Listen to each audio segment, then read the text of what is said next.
Okay, let me get started in just a minute here.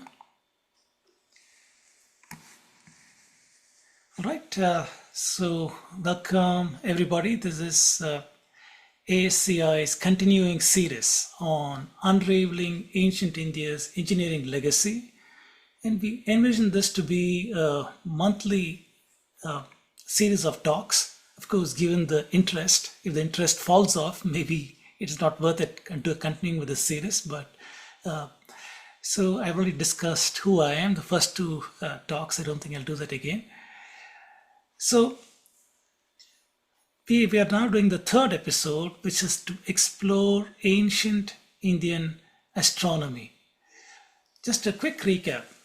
In the first episode, we discussed ancient mathematics. We said that mathematics is a language of engineers, and I'd like to see what the kind of accomplishments in mathematics were. And towards that, we saw that there's a whole lot of development of mathematics for all conceivable applications in ancient India, whether it's enumeration, counting of objects, with arithmetic in the Rig Veda itself, or the mathematics for architecture, things like geometry, right angle triangle, circle, pi, square root, and Bodhayana Sulva Sutra, and others. The mathematics of commerce, arithmetic, algebra, solving equations, Arthashastra, Bakshali manuscript, they deal with these things.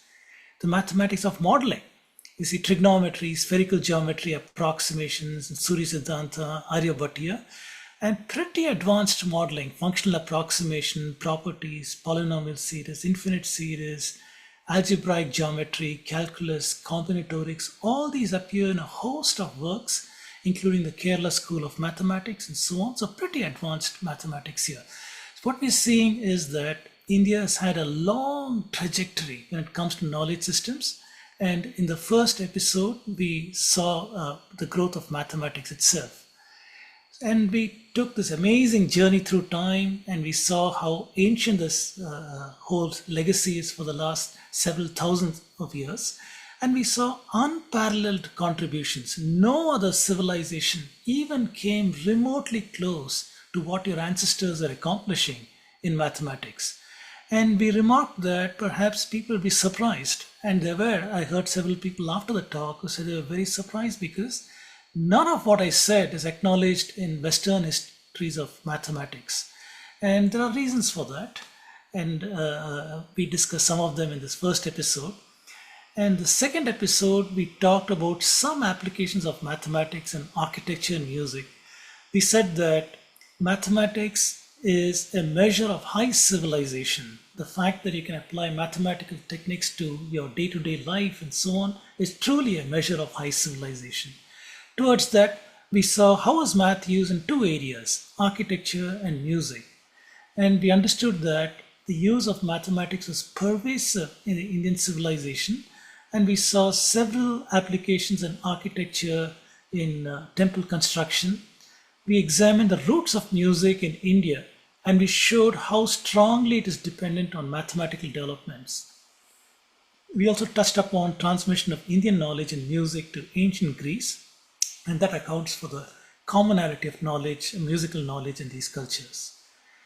So with that, today, this month, we are in the third episode to explore ancient astronomy. Once again, this is the epitome of high civilization. The kind of things our ancestors accomplished over here were truly amazing. So the first question you can ask is, so where do we see astronomy in the Vedic literature, for example? This is all about evidence, right? I can't come here and say whatever I like to say. It's all got to be backed by some evidence.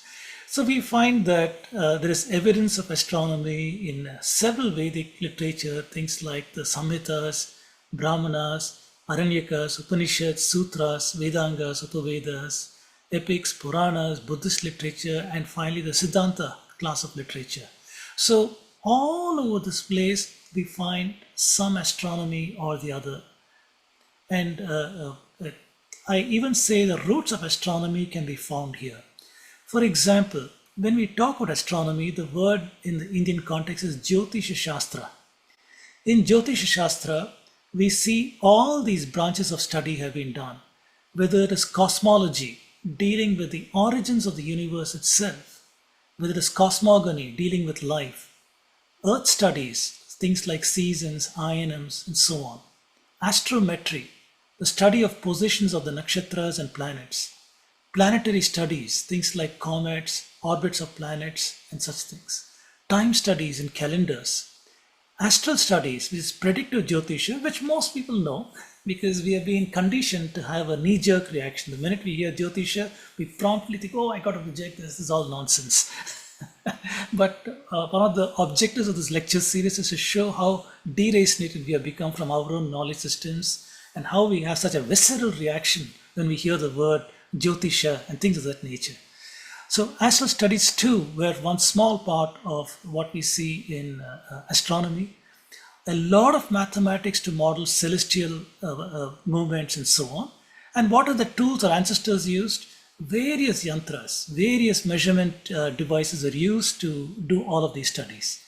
If we compare these with modern astronomy, we'll find that the pursuit of knowledge systems is similar in both over here.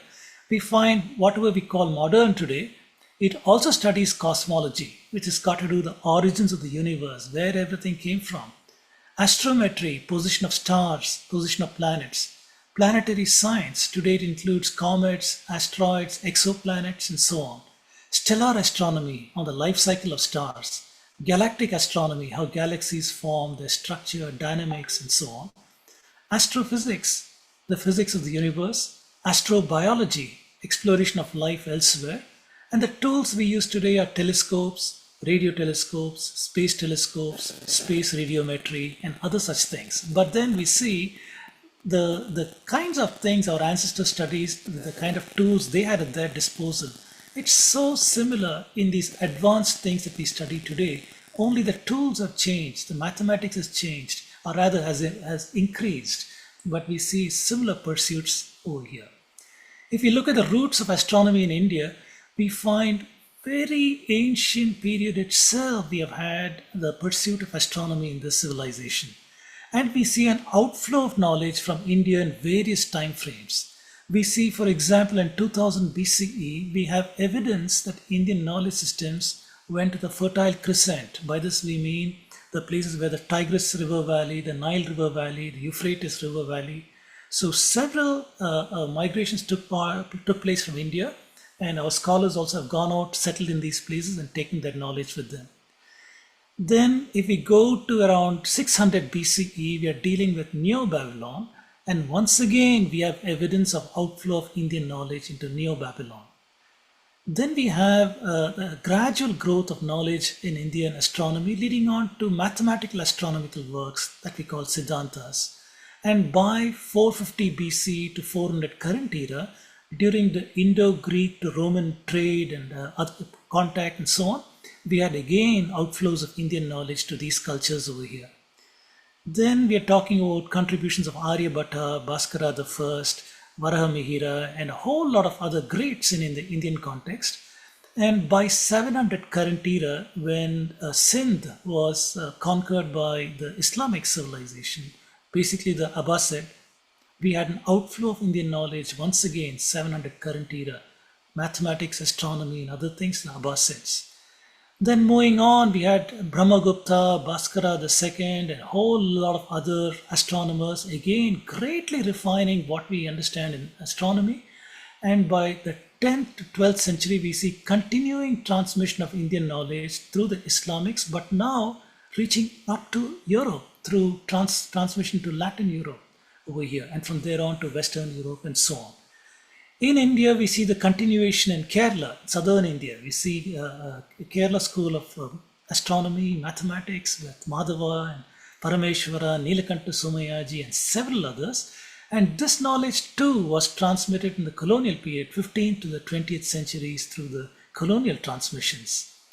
Then we know that in the 17th century, the telescope was discovered, and Galileo started observing things, and then Copernicus came out with a heliocentric notion, and all of a sudden the world changed in a sense that there was then this what we call modern astronomy, where it made a break from these, but in reality it was still continuing the methods from here It had built up on that knowledge and has led to what we call modern astronomy.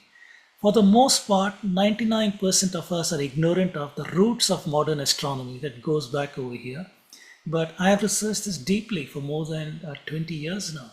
And I cover this in, coincidentally, 20 lectures in Hindu University of America. Over 2 courses, I discuss all of these things, how these transmissions happen, the growth of knowledge, and so on. So this is an important slide that talks about how astronomy itself started about.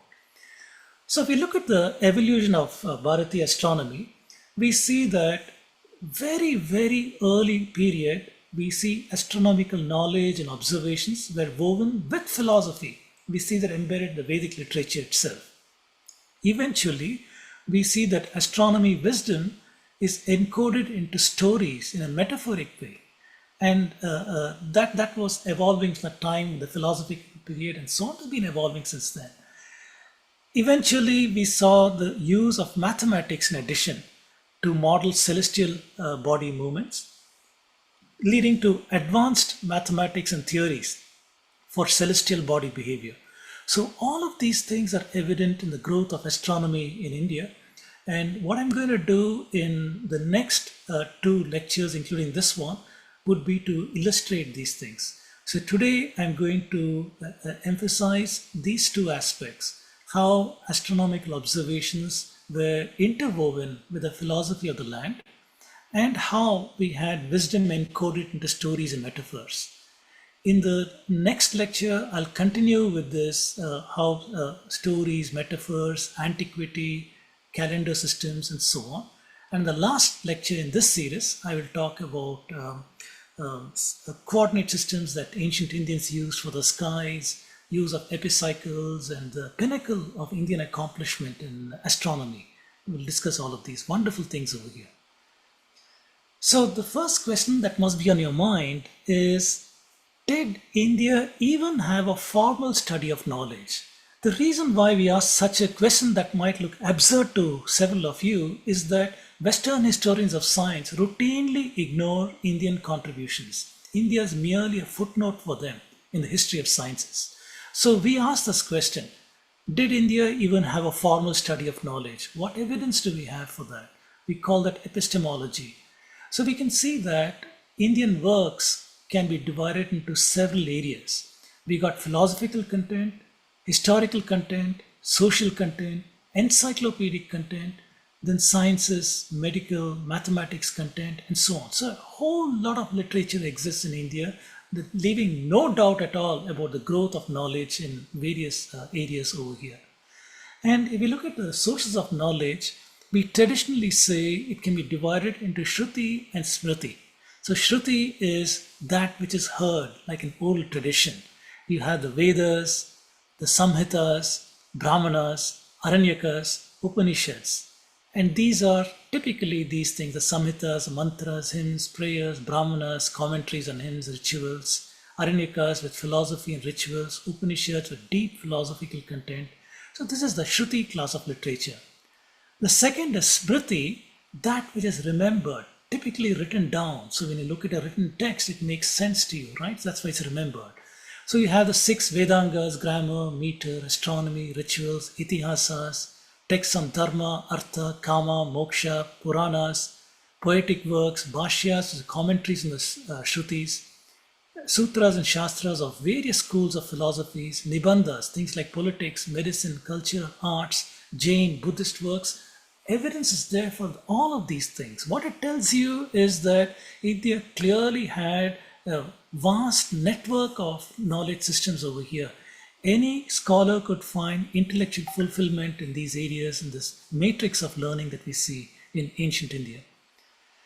And if we look at the schools of philosophy that we have had so many schools that we call darshanas. For example, the Nyaya Darshana. One-line statement: all knowledge is not intrinsically valid. Most knowledge is not valid unless proven. Truth exists whether we human beings know it or not. These amazing statements were in the Nyaya Sutras, and Rishi Akshapada Gautama is the greatest exponent over here. We know about yoga, Ashtanga yoga, which is codified by Patanjali. He didn't invent it, he has codified it, and basically yamas, niyama, asana up to samadhi. Vaisheshika by Rishi Kannada, working on perception and inference. This is the basis of our scientific works, right? It comes from here. Samkhya, Rishi Kapila, working on systematic enumeration and rational examination of facts, right? That's what this has to do with. Purva Mimamsa, Rishi Jaimini, working with reflection, consideration, profound thought, investigation, examination, discussion. Uttara Mimamsa, that today we call Vedanta, there are up to 10 schools, several of them. For Advaita, I put Adi Shankara here, but you have gurus for every one of them. So what we're seeing here is darshanas mean a way of seeing the world. It's a prism through which you see the world. For example, today we are all conditioned to look at the world through the Western prism, right? We see Western universalism everywhere, and we try to see the world through those value systems, morals, standards, and other such things, without in realizing sometimes that's what we're doing. So in ancient India, these were the darshanas people used. And as an example to show the universality of this, even today, if I want to research something new as a scientist, what do? I first go to the library. I go to the library and take all the journals over there that have to deal with the topic that I want to investigate. And I do a systematic enumeration in my literature survey saying who are all the guys who have worked on this phenomena in the past. So I enumerate their works. I do a rational examination of their methodology. How did they do these things? Then I go through a process of reflection, thinking about it, consideration, then think about it for a long time, profound thought. Then perhaps I investigate in the lab or write a computer program or paper and pencil, algorithm design or whatever, examination, discussion with colleagues, and then maybe you get an aha moment, I know what this is all about. So even today you see that we use the methods of our rishis to try to investigate any phenomena that we might be interested in. And the formal study of knowledge is called pramana. Pramana was the means or the authority with which you accept something as valid. If I tell you the sun is going to rise in the west tomorrow, you had to question me on the basis of what are you saying this? It fails physics, it fails common sense, it fails everything. So what is the pramana used over there? You could ask that question. So in India, we had all of these things. We had pratyaksha, anumana, perception, inference, comparison and analogy, postulation, derivation from circumstances, negative proof, and shabda pramana, relying on the word of experts. And every darshana or sampradaya over here only differed in what was exalted as a means to accept a knowledge, right? So for example, Charvakas were the traditional atheists in India. They said only my experience matters, nothing else, rejected the Vedas, rejected everything. And if you go to Buddhism, it took, like Vaisheshika, only perception and inference, nothing else. And if you come to Jainism, Advaita, others, and by the time you come to Advaita, it's taking basically just about everything, right? So today, for example, if I'm writing my thesis, PhD thesis, let me say, so I might have gone to the library, taken the work of some professor, maybe some Nobel Prize winner from Stanford or Harvard or somewhere, and I might quote his work and say, this man has published this theorem in this reference, so and so. On the basis of that, I'm published this additional theorem, and therefore my thesis is valid. In other words, what I'm saying is hanging on to the coattails of a professor who is well known and accepted, on the basis of his authority, I'm saying I am also right? So it's in a way, it is Shabda Pramana. It is a word of that expert that I'm taking and saying this is how I'm doing. But in ancient India, we had all of these ways in which to analyze if something was valid or not. So what are you seeing here? You're seeing a well-developed epistemology on the acceptance of knowledge. And some of you might wonder, how ancient are these darshanas? Especially given a whole lot of nonsense on the history of India and the Western assertions that Indians learned everything from the Greeks and Babylonians, we might like to see how ancient are these darshanas. Well, Kapila is mentioned in the Rig Veda itself for Samkhya. He's also mentioned in Yajurveda. So he's most ancient. We put Samkhya along with Rig Veda. I don't know the date of Rig Veda. So I'm saying whenever Rig Veda was, that is the time period to which you associate Samkhya. Then we are seeing the Rishi Kannada, Vaisheshika. He mentions Samkhya, he mentions Mimamsa, but does not mention Buddhism. So the West has dated him to 600 BCE. But in the Puranas, Buddha is dated to 1800 BCE in the Puranic chronology. So if we accept Buddha at 1800 BC as an anchor date, then we have to put Vaisheshika much before that. So it comes over here. So Jaimini with Mimamsa is before Rishi Kanada and probably after Kapila. So that is where he is. And Nyaya Sutras were used by the Buddhists. So I put Nyaya over here. So this is my relative chronology to tell you about how old these darshanas are. And we can see these are pretty ancient ways of looking at knowledge. Again, telling you the systematic way in which your ancestors went about generating knowledge in various fields. And if we look at Vaisheshika, this is the basis of scientific thought, right? It worked on perception.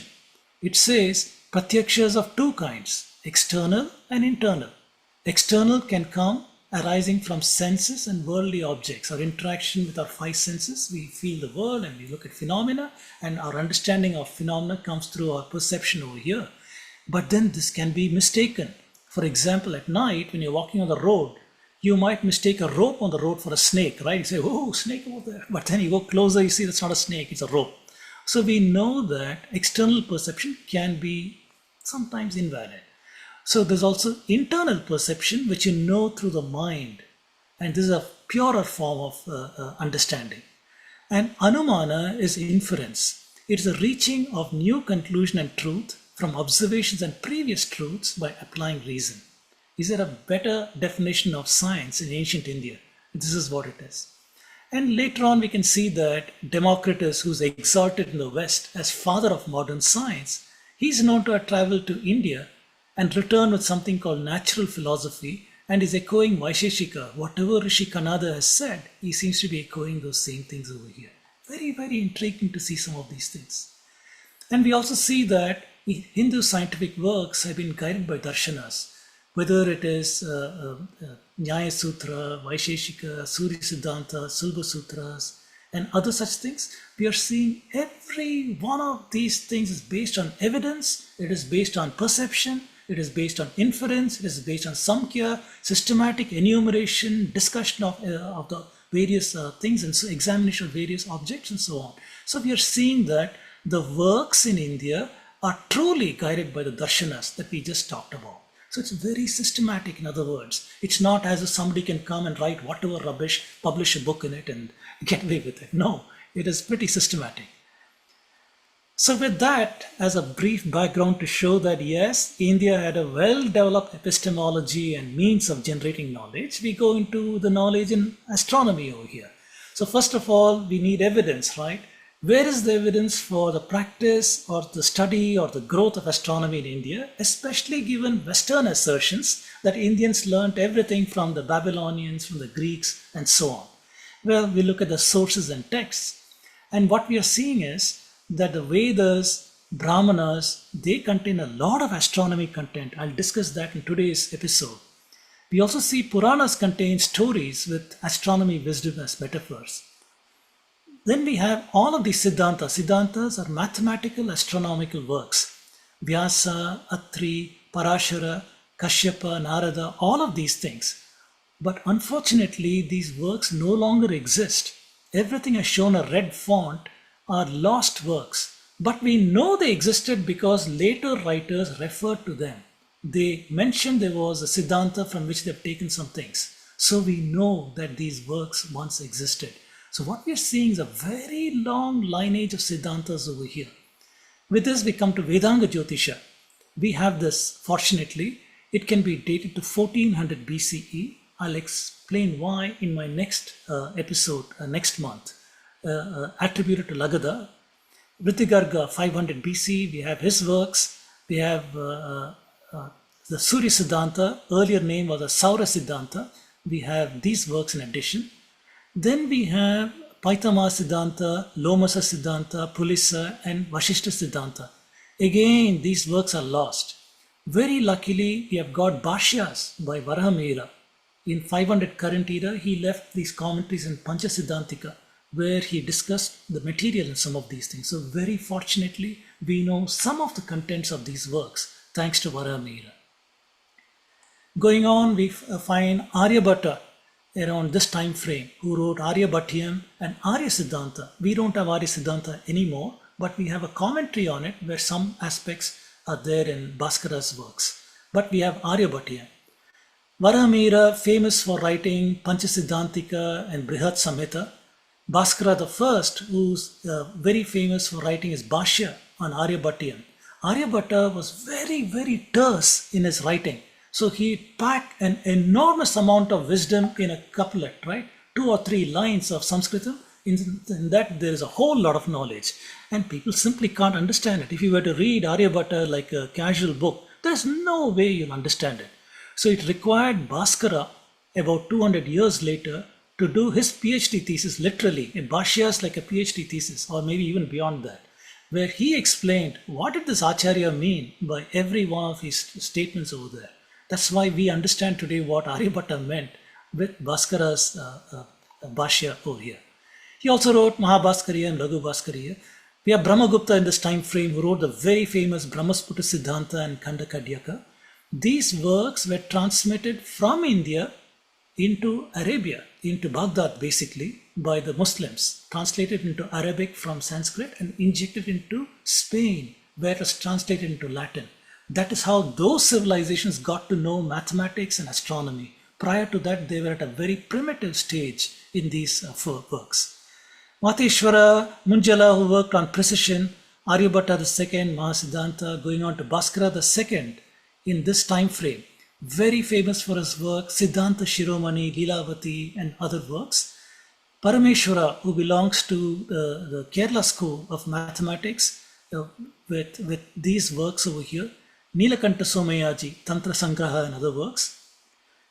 And Ganesha Dayavajna from Maharashtra, who worked on these works. These people are in Kerala. And Jeshta Deva, again from Kerala school, who worked on Yukti Bhasha. This is such an intriguing book because we find today it contains calculus. Yes, you heard me right, it contains calculus. So that is being investigated today in recent times to see how much of development was done by the Kerala school, how much of it has influenced our present mathematics. Then in Odisha, we have Chandrasekhara Samanta, who wrote the Siddhanta Darpana. Again, a very important figure today. I'll explain maybe in a later why these are, and several others. So what I've shown to you here is a continuous lineage going from ancient times, from Vedas, all the way to 1400 BC, all the way to Aryabhatta II, Bhaskara II, till 18 to the 19th, 20th century, we are seeing works. This is showing to you a citation trail of connectedness of astronomy. If we presume that Indians have copied from the Greeks and Babylonians, we should not have such a long citation trail. So there is clear evidence here, it's of common sense evidence of an accumulation of knowledge. How did the colonial people get to know about Indian astronomy? Well, they got it in 2 or 3 channels, but I'll talk to you about the last channel. The last channel was through direct translations, starting with people like Cassini, who got the tables from Siam tables of astronomy through French astronomers, explorers. He got these Sanskrit tables from Thailand and he got to know about Indian astronomy through that. Lee Gentile, who landed in Pondicherry, it was under French control at that time, and he's also a very important figure in the history of astronomy. And Euler, Bailey, Playfair, Davis, everybody I've shown in white font over here was astounded with Indian astronomy, amazed, fascinated and loved it, and they said that this is great antiquity and all of our astronomy is derived from Indian astronomy. These early people, this is what they declare. They declare and acknowledge the antiquity of Indian astronomy. But then William Jones came along in this time frame and he knew Latin and Greek. In India, he learned Sanskrit.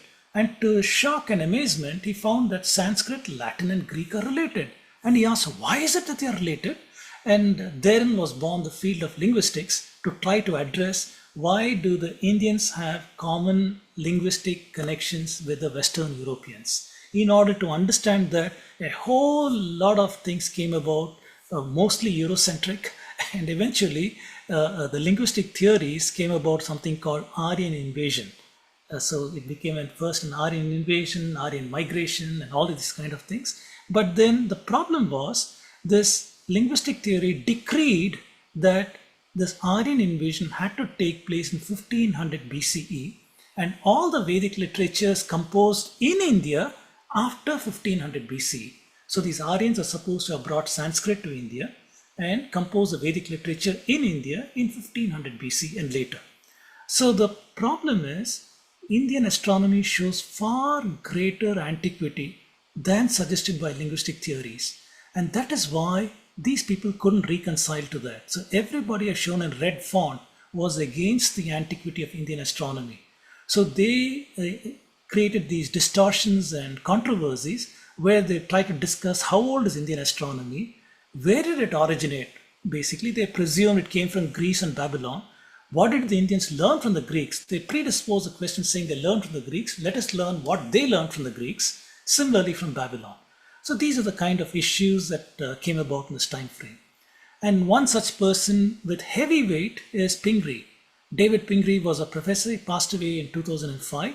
So he wrote many works on the history of sciences, and in that he was a proponent of the theory that Indians had learned their astronomy from Babylon and from Greek.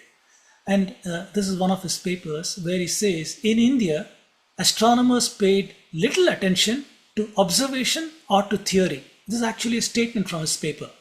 And he says, mathematical astronomy was introduced into India along with the sciences of divination from Babylon.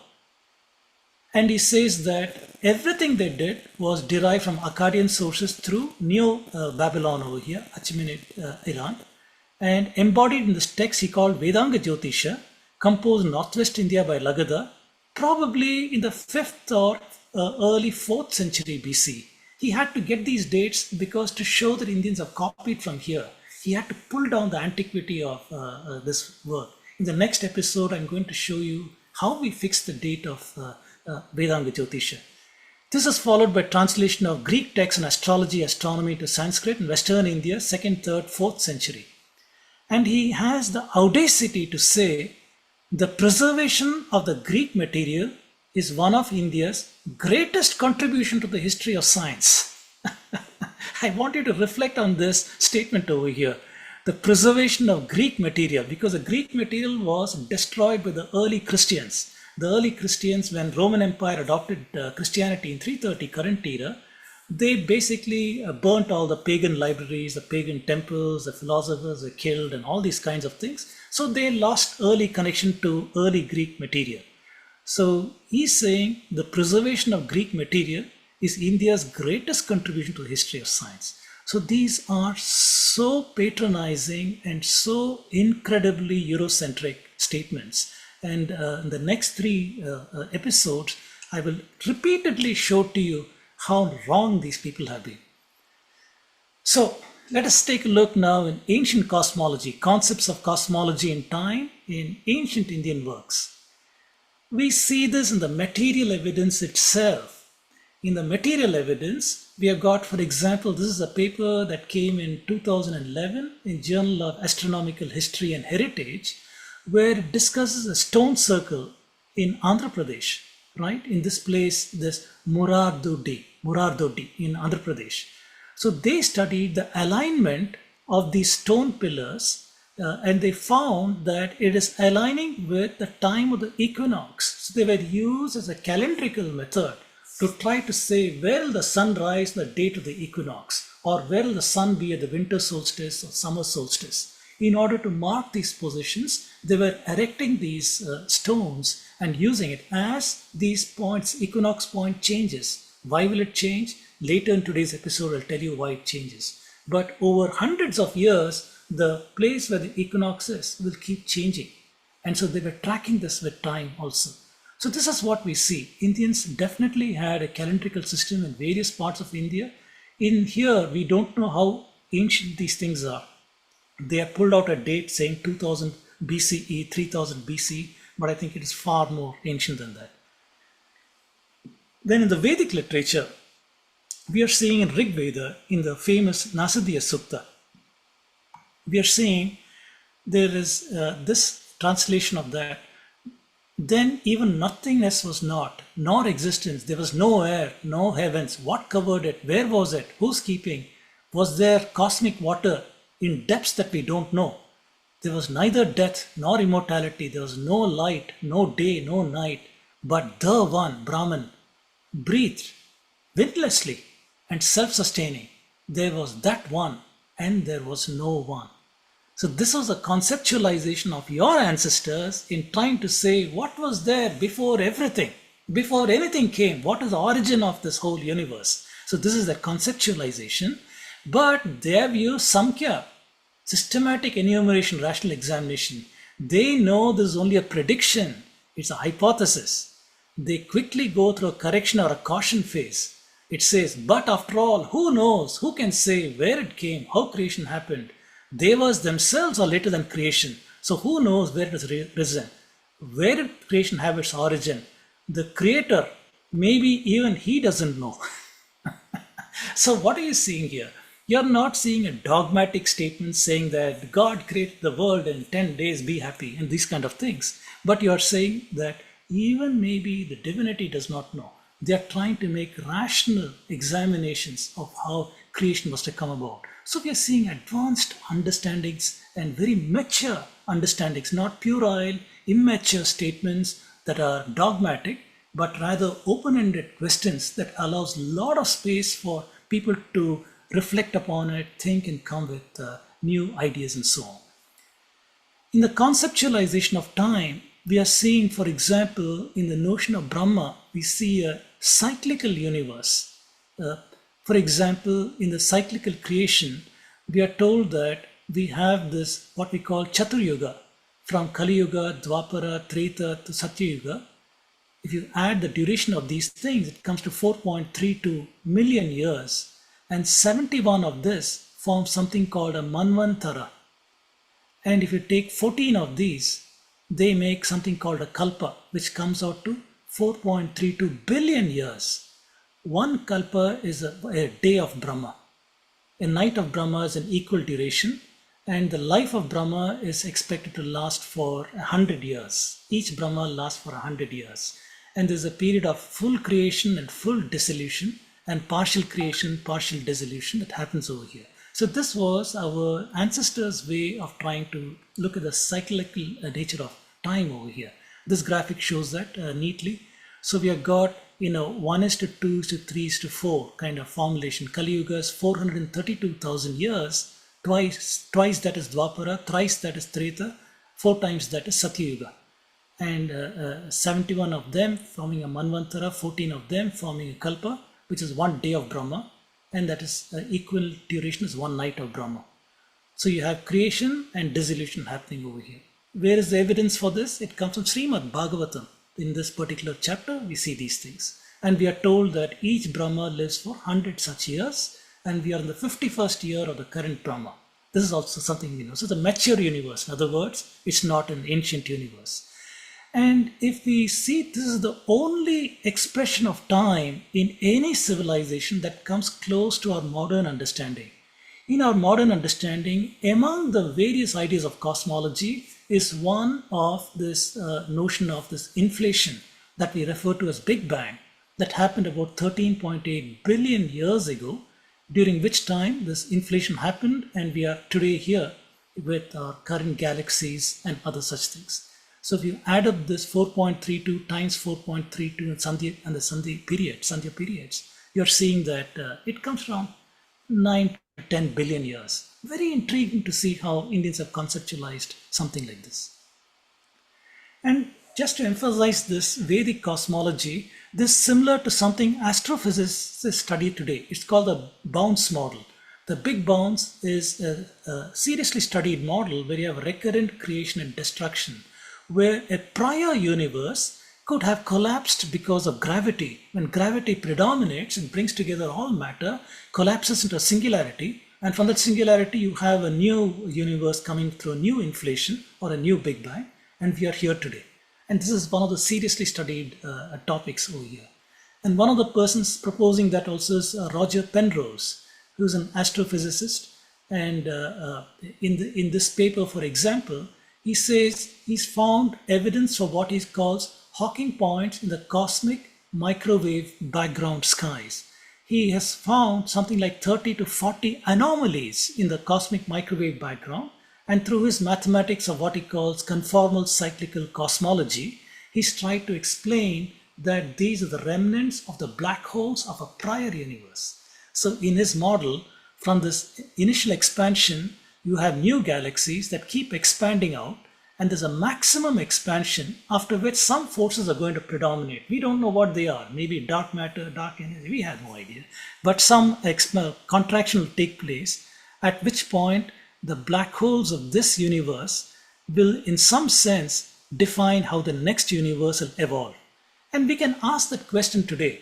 If there was a singularity that has given rise to galaxies, a valid question is, why do we see asymmetry in the skies? Why do we see some areas with more galaxies, some with less galaxies? Why do we see voids in the sky? Why do we see all these kind of things? We should expect a uniform distribution of matter if everything was symmetric.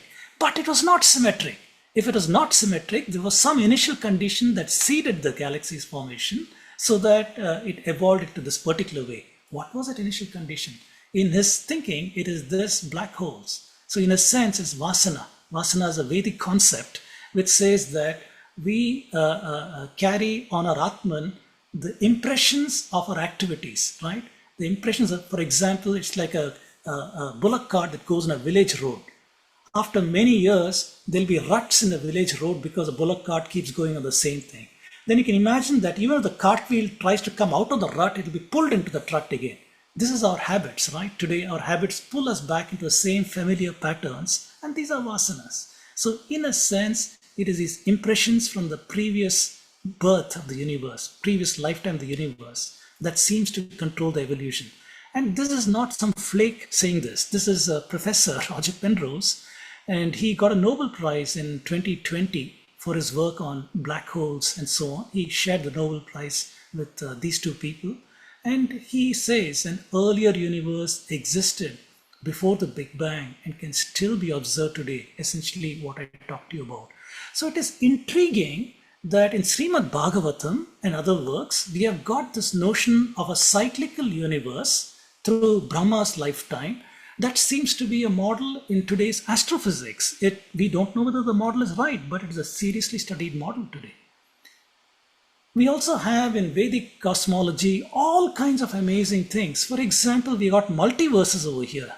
So in the Bhagavata Purana, for example, it says every universe is covered by 7 layers, which is this earth, this Panchamahabhuta, total energy, false ego, each 10 times greater than the previous one.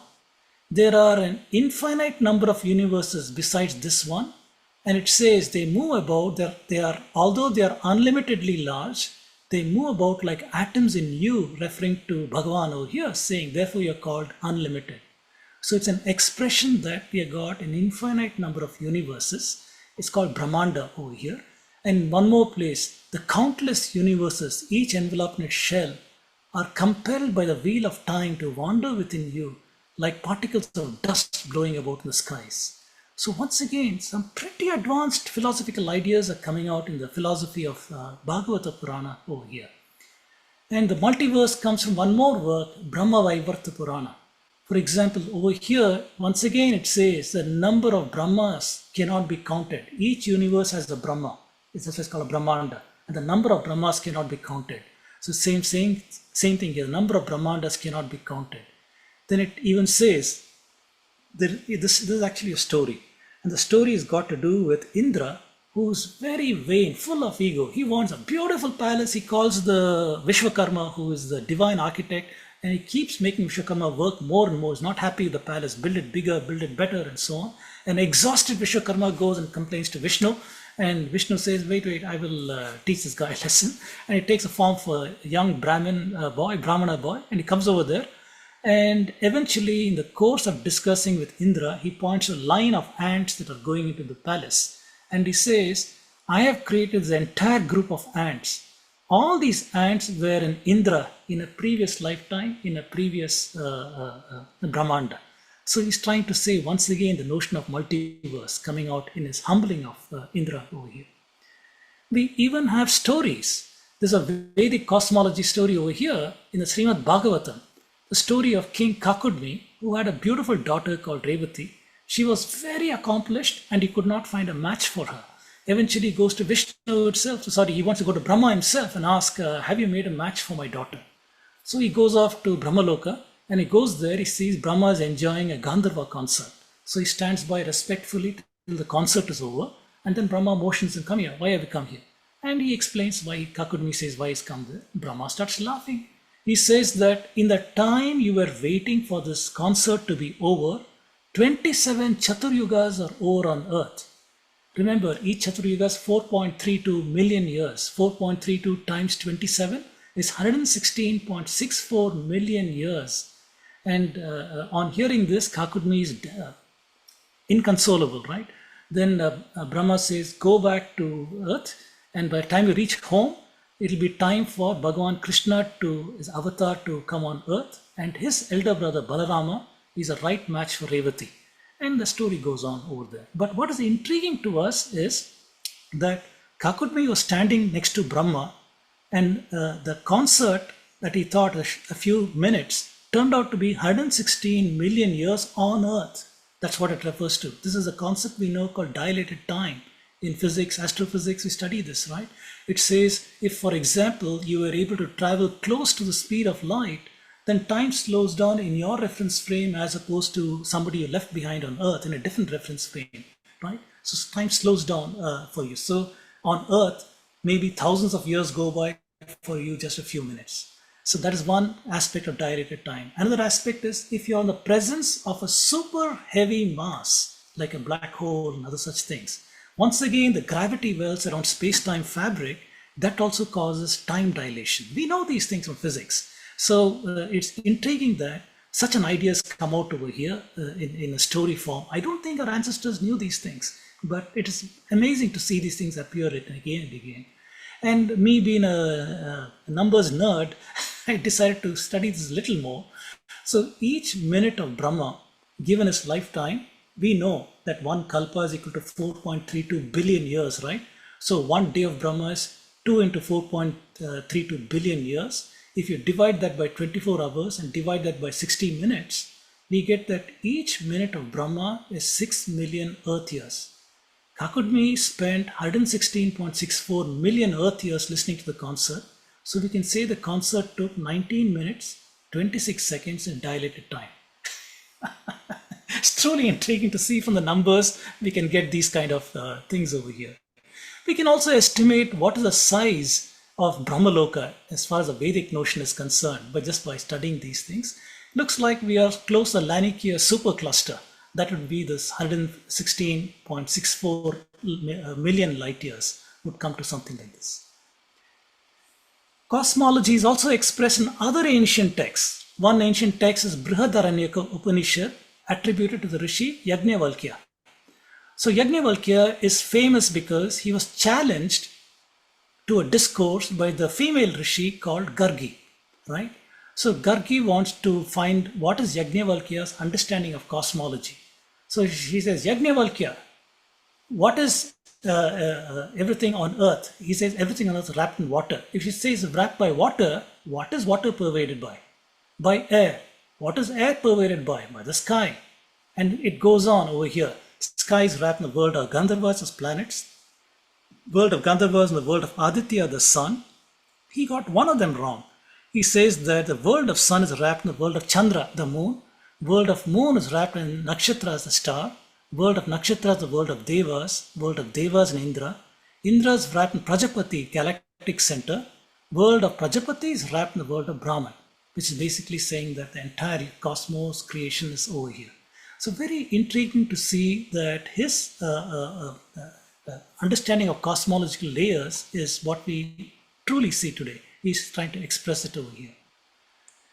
And we also see in some of the ancient texts amazing notions. One makes you sit up and wonder how on earth did they get to know these things. For example, infinite universe is conceptualized metaphorically and explicitly. We see in Rig Veda itself, so it says the universe is of unknown origin, open-ended universe. This is what we saw in the Nasadiya Sutta. It's a metaphoric description over here. In another place, there's a cosmic unity. It says the wise speak of the one reality in many ways. Again, symbolic, metaphoric understanding. Shatapatha Brahmana, again Yajnavalkya. It says universe from infinite Prajapati. He created the universe from himself by dismembering himself into infinite parts. This is also an implicit understanding of infinity. Brihadaranyaka Upanishad has got a mantra over here, the Purnamidam mantra that we, Shanti mantra that we say in our prayers even today, that basically says from infinity you take away infinity, it remains infinity, right? It's an explicit understanding of the infinity over here. Chandogya Upanishad, universe as Sat, truth, identity of self as whole, Tattvamasi, a Mahavakya over here, implicit understanding. Taittiriya Upanishad, that is again saying cosmos has come from Atman, the layers of existence, and so on. Explicit understanding of this. The Mundaka Upanishad, Brahman is infinite, eternal, beyond space and time. Truly, it is talking about infinity in several ways, in space and time over here. Explicit understanding. So it is very, very intriguing to see our ancient literature talking about an infinite universe over here. Now, I've curated a few things. These are not the only things. I've just taken a few that I found interesting to show you the advanced understanding of the past. Infinity has been one of them and so on. Here is one. Brihadaranyaka Upanishad. In the same discussion that Gargi is having with Yajnavalkya, she challenges him. Yajnavalkya, what is there above the earth and below the earth? She wants to know what is there below the earth and what is above. And what does he say? Oh Gargi, that is above heaven and below the earth. Basically, is pervaded by unmanifested ether, right? So this is an expression of space, unmanifested, no form. He's saying there is space below and above. In other words, earth is suspended in space. It is such an outstanding observation at such an early period of time when other civilizations thought we were on a flat earth and things of this nature. Beware of Western translations that try to mock the Puranic literature and the metaphors over there to try to pretend that the same thing that Indians believed that the earth was supported by tortoises and things of this nature. They lose the metaphors over there and they amplify these things for their purposes. But here is the facts, here are the realities. This is in Brihadaranyaka Upanishad where he says that there is only space above and below. He even says gravity. For example, in the same dialogue, he calls it the rule of immutable, something that cannot be changed. He says, "O Gargi, by the rule of this mighty rule of immutable, sun and moon are held in their position. By this mighty rule, heaven and earth maintain their position." Basic things in their position. And he says, even time, moments, murtas, days, nights, fortnight, months, season are all held in their respective places. Some rivers flow eastward, some flow westward, all thanks to this gravity. And today we affects time through time dilation. We just looked at that, right? And we also know that from Einstein's theory of general relativity, we can see this. Earth's mass wraps space and time, causing time to run slower the closer you are to Earth's surface. The stronger the pull of gravity, the more it stretches out time. We know that. That's what he's saying over here. Gravity is a force that causes rivers to flow downhill. Gravity is a force that keeps planets in orbit around the sun. We know that too. So it's absolutely mind-blowing. Rishi Yajnavalkya, and the punchline is his time period. I'll talk to you about his time period in the next episode. But just remember these things, that Yajnavalkya said all these amazing things over here. Even hints of heliocentrism of you who are now amazed. Observe what it is. Shatapatha Brahmana, again by Yajnavalkya. In this verse over here, he has a metaphor over here that says, sun strings these worlds to himself on a thread.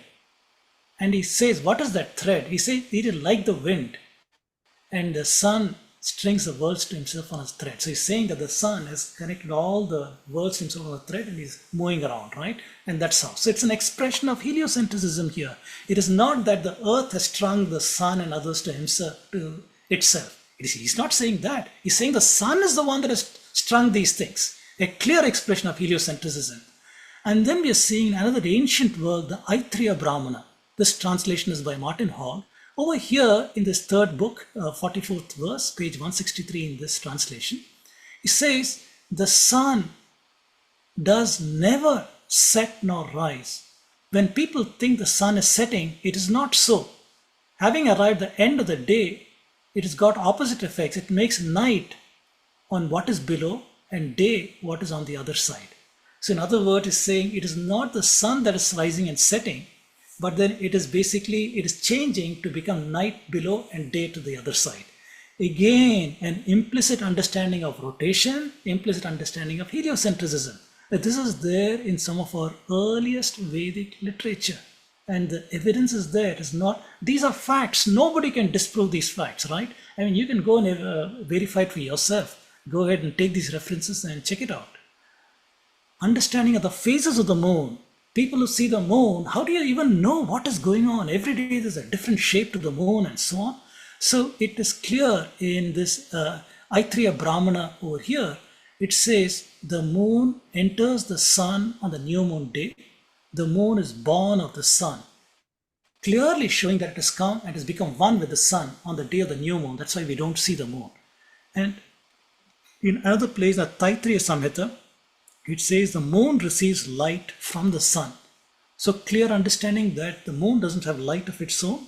It's a reflection of the sun's lights. So through this, we understand that ancient Indians understood the phenomenon of the phases. And how ancient? Taittiriya Samhita. As ancient as Aitreya Brahmana. Next step is dates of these things. And we see the word Tithi that is used in this Brahmana. It says it is the period of time during which the sun sets and rises again. We have 29.5 days approximately. We got about 29 phases from new moon to full moon and back to new moon. That is the number of phases over there. So clear understanding of these things. We'll explore this in more detail when I talk about calendars in the next episode. An understanding that sun's rays are the cause of seasons and wind. It says in this Rig Veda Samhita over here, it is saying 7 horses are harnessed to that one-wheeled chariot in the Rig Veda Samhita. And we know the 7 horses are the 7 rays. If you split the sun rays through a prism, then we can see 7 rays, referring to them as 7 horses. And these are pulling this one-wheeled chariot, referring to this one light over here. And in one more place, it says, the wind blows after being born of the sun in Aitreya Brahmana. In the Rig Veda Samhita, the sun generates all the earthly directions one by one and controls the seasons in addition. So it's earth studies, in other words, and there's an understanding that the wind and the seasons are all controlled by the sun over here. So I hope you're all amazed by some of these things in our early literature, which you'll never learn in any Western book on history of sciences or astronomy. You'll never find these things. So I'd like to now move on to the next stage over here, where we're talking about stories. What I've shown to you so far is in the philosophical literature, in there itself, you're seeing embeddings of astronomical wisdom. It is there all over the place. I just gave you a few samples over there. I'll give you a sample of stories too, where we see this. It's basically when today we find people who have shallow understandings of the metaphors and they discard these things as myths and such things. But it is far more than that. If only you had the key to unlock the wisdom, then you know that yes, there's the wisdom, astronomical wisdom over here. And one such thing is a story of Chandra, right? We find that in Bhagavata Purana, Brahma Vaivarta Purana, Vishnu Purana, where it says Chandra married the 27 daughters of King Daksha, right? It says such a statement is there, such a story is there in all of these things. And people scratch their head. Chandra, come on, you cannot anthropomorphize Chandra and that he married 27 daughters of King Daksha. What nonsense is this, right? But then it is related to the astronomy model, right? Our ancient Indians had found that every day the moon appears at a slightly different time than the previous day over the eastern horizon. So when it appears on the eastern horizon, it is against a backdrop of some star. If it is appearing in the after dark hours, you can see there's some star in the background. So tomorrow, if it appears 48 minutes later, it's against a different backdrop of stars in the background. So they observed that it takes about 27 days for the moon to go back to the same backdrop of stars. So they divided the entire ecliptic into 27 segments of 13 and 1/3 degrees each. And they called each of these segments as a nakshatra. And they gave the mnemonics of the moon's wife's name. They took a principal brightest star in one of those segments and they gave it the name. For example, Chitra, Vishaka, Jeshta, Purvashada, Shravana, all these things are the nakshatras that are distributed over here. If you multiply 13 and 1/3 by 27, you get 360 degrees. So they covered the entire space over here, the ecliptic over here. So Indians also had the concept of a month. If the full moon appears over the Chitra nakshatra, that month, the lunar month, was called the Chaitra Masa. In northern India, it was a full moon. In southern India, it was the new moon. If the new moon appears over the Chitra Nakshatra, then that month is called the Chaitra Masa. That's why we have 15-day offset between these two calendar systems. Now, to track the passage of the sun, our ancestors also divided the ecliptic into 12 segments of 30 degrees each, because this is too fine for the sun. 30 degrees is found to be much more better, and these were the rashis, the familiar Meena Rashi, Mesha Rashi, and all of these things. This formed the zodiac. So Indians had a lunisolar calendar, which we will investigate more in the next episode. And these are the names of the nakshatras in two of our ancient books, Vedanga Jyotisha, Surya Siddhanta. Now when the British came to India, they asked the Pandits to point out the various nakshatras, and they identified it by the Western name through the constellation. So you see the principal star. Kritika, it is Eta Tauri. Rohini is Alpha Tauri. Mrigashirsha, Lambda Orionis. Punarvashu, Beta Geminorum, and so on. And my own nakshatra is Revati, which is Zeta Piscean. And so we see the names of the nakshatras are the same in both these books, showing the great antiquity of these works. We also see that the astronomy model is common throughout India. So if you see, for example, Sanskritam, Telugu, Kannada, Hindi, Marathi, Gujarati, Tamil, Malayalam, see the names are the same throughout the country. It's not as if it's a Punjab model, Haryana model. No, this model is used throughout India and even outside. In some places, there is a little deviation. For example, Arthra Nakshatra is Thiruvadirai in Tamil and Malayalam. This Ashlesha is Ilium. Again, the etymology of these words have the same meaning, but because of the great span of time, we see regional divergences between these things. And the story goes that Chandra visited one wife each day, right? So this is related to the 27.3-day sidereal month. The fact that the moon will take 27 days to come back to the same nakshatra. And if you see, how much does the moon travel in the sky over a 24-hour period? Don't mistake rotation for the moon's path. If today at 8 o'clock at night, the moon is somewhere in the sky, tomorrow at 8 o'clock at night, where the moon will come back by 13 and 1/3 degrees. That is how much it traverses in a 24-hour period. So this is what our ancestors saw, that they can track the passage of time with the nakshatra model. But then the story goes that one wife more than the others, and there is Rohini. And his father-in-law Daksha, when he heard that, he was furious because Chandra is favoring one of his daughters over the other daughters. So he curses him. He curses him saying, Chandra, for this transgression. Chandra doesn't want to die. He runs off to Mahadeva. Mahadeva, please save me. I don't want to die. Shiva says, I can't remove that curse, but I can alleviate it. So you will experience a life of waxing and waning. After you die, once again, you'll start growing. So this is what is related to the 29.5-day synodic month. From Amavasya to Paurnami back to Amavasya is 29.5 days. So this part of the story talks about synodic month. So our ancestors wove this aspect into these stories over here. And you might wonder, what is this story about love between Rohini and Chandra? What is going on over here? So I found through my research that it's related to occultation. What is occultation? Occultation is, from our perspective, the moon covers a principal bright star or whatever in the sky. That is an occultation. Here's an example of occultation of Rohini or Aldebaran by the moon. When I first took this in 2016, it starts at 5:15 p.m. and ends at 6:30 p.m. emerges from the other side. So there's an example of a lunar occultation with Kritika. Kritika is Pleiades, and you're seeing that occultation over here. So to understand this, what I'm about to say, we must understand the geometry of orbits from the ecliptic of the key nakshatras. So if you take a look at how the Earth is orbiting around the Sun, this blue line is called the ecliptic. Now the Moon's orbit around the Earth is offset by 5 degrees. So we see that there's a plus minus 5 degree swing about the Moon's orbit. There's a 10 degree swing approximately about the ecliptic. There is also an effect because of something called precession, and I'll talk to you about that. So if we consider how far are these nakshatras in the latitude distance from the ecliptic, we find that Aldebaran, which is Rohini, is about minus 5.4 degrees.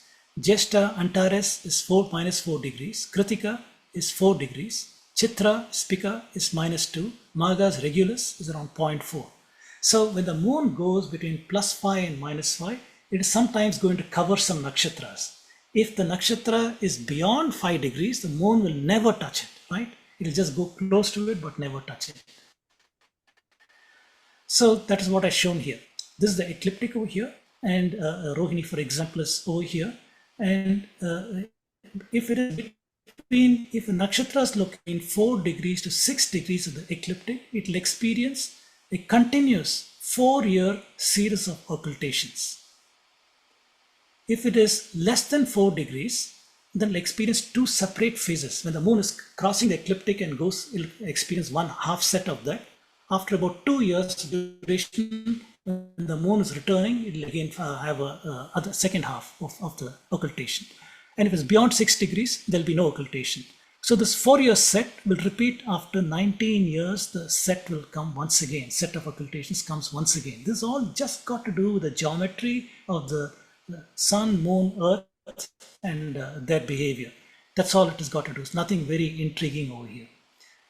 So when I did some studies on this in 2018, from 2015 to 2018, how many days Rohini, how many lunations are there, how many occultations are there, then occultation divided by lunation, and Rohini turned out to be the greatest, 1.1. Then I wanted to see a deeper cycle. So Rohini is occulted more than Jeshta, more than Kritika, and more than others based on this metric over here in this time frame. But is there something more to that story? And the answer is yes. 18.6 year periodicity. And we have to see what else impacts this occultation periodicity.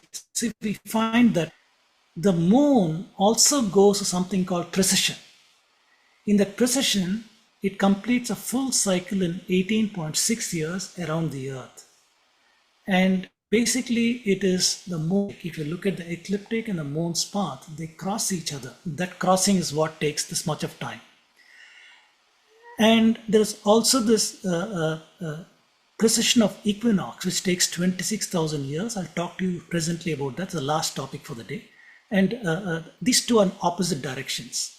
And the stars themselves have got something called proper motion, where they're going around the Milky Way center and they have some different speeds. So over time, their positions change too. That's called proper motion. So these combined effects will determine which nakshatras lie in moon's occultation path when you consider thousands of years. And in my research, I found between 4000 BCE and 2000 BCE, Rohini experienced maximal occultation compared to anything else. Rohini was well within this plus minus 5 degree band. It was frequently, regularly occulted every month during a 19-year cycle. And its ecliptic latitude was closer to the cycle ecliptic because of its proper motion addition. And so we find that because this occultation with Rohini was frequent every month for years upon years upon years, so I suspect that our ancestors observed this, that Chandra seems to love Rohini more than the other nakshatras, and they encoded that into a love story over there. But then we are seeing that there is a time that is embedded in this whole thing. This is the science behind this. Okay, then Indians observed various other phenomena also. For example, Rishi Atri examined an extraordinary eclipse, right? So in Rig Veda, we find this reference that Atri observed some eclipse. And you'll say, big deal, so what? Solar eclipses happen all the time. Just a year back, we had a solar eclipse here in southern part of US. You could see that. So what is so special about Atri solar eclipse? There are papers written on that. This is one such paper. I don't agree to this paper completely, but it's given me as a sample. So in 2023, this paper says that perhaps this eclipse happened in 4202 BCE or in 3811 BCE, or there's an earlier date also. And basically there's reference to something called Turiyena Brahmana, which has been translated over here saying when the sun was under the effect of this eclipse, Atri, by his fourth sacred prayer, discovered the sun concealed by the darkness impeding his functions. So there's something to do with this Turiyena Brahmana, which has been translated here as a fourth prayer. And then when the missionaries and the colonial people encountered this story, it is talking about Rahu and Ketu as metaphors over here, and promptly it caused a lot of derision and mockery of Indian astronomy, saying how superstitious Indians were. They didn't even know what an eclipse is. They thought there's a demon called Rahu that swallows the sun, and so on. That's the way it's described, for example, in the Rig Veda. It required Aryabhatta to come and explain to us what these things are. Aryabhatta understood the geometry of this orbit over here. He understood that an eclipse can only happen when these orbital planes, they coincide.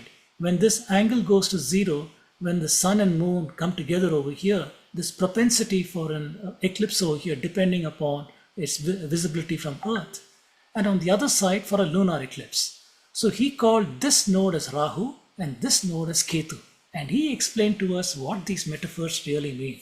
In Aryabhatta, for example, he's estimated the length of Earth's shadow, the length of Moon's shadow, the duration of the eclipse. He's actually got formula for these things. If you read Aryabhatta, you'll find there are formulas that he's got for how long the duration of eclipse would be, obscuration would be, and such things. So pretty interesting things are there in Aryabhatta. But we thank him for explaining what Rahu and Ketu are in terms of understanding the geometry over here. Now coming back to Rishi Atri itself, Tilak, when he encountered this, in his book he says, I interpret Turiyena Brahmana to mean by means of Turiya. Turiya is mentioned in modern astronomical works as an instrument called quadrant. Siddhanta Shiromani, for example, discusses a quadrant. And though we may suppose it is not the same instrument in Vedic days, there probably was some observational instrument that was used that is called the Turiyena Brahmana. So he's saying by the action of Turiya means by the Turiya over here. What it is telling us is that Rishi Atri might have used some kind of a quadrant. Now what is a quadrant? This is the ancient quadrant. This is something made in 1700s in India, but much more ancient one. We find in China, this was the quadrant. In Muslim civilization, this was a quadrant. Medieval Europe, the quadrant. This is a modern quadrant. Quadrant is used to measure angles. It's like a protractor, right? But you're using it to measure angles in the sky. This is the plumb line, for example, there's a weight over here, attached over here. You use it to find the device, the thing that you want, and this plumb line would show just like this line over here. That will measure out the angles that you want to measure over here. So this is what we understand by Turiyena Brahmana, which is discussed in Siddhanta Shiromani. So it looks like Rishi Atri had a Turiyena Brahmana to understand this at the eclipse. So he understands the phenomena, that the phenomena is that the angle between the sun and moon must come close to zero. So if I can measure the angle over a period of days and I see it's coming close to zero, I can then estimate that at the next Amavasya, there is going to be a solar eclipse, right? I can say that. So it looks like he understood the phenomena, he had an instrument to measure the angles, and he was able to predict it, perhaps in advance of its happening. And he is exalted for that in the Rig Veda, that Rishi Atri understood the phenomena of eclipse. He knew that it's going to be obscured and when it will end and all these kinds of things. That is why we see his being immortalized in the Rig Veda over here. Very intriguing to see this.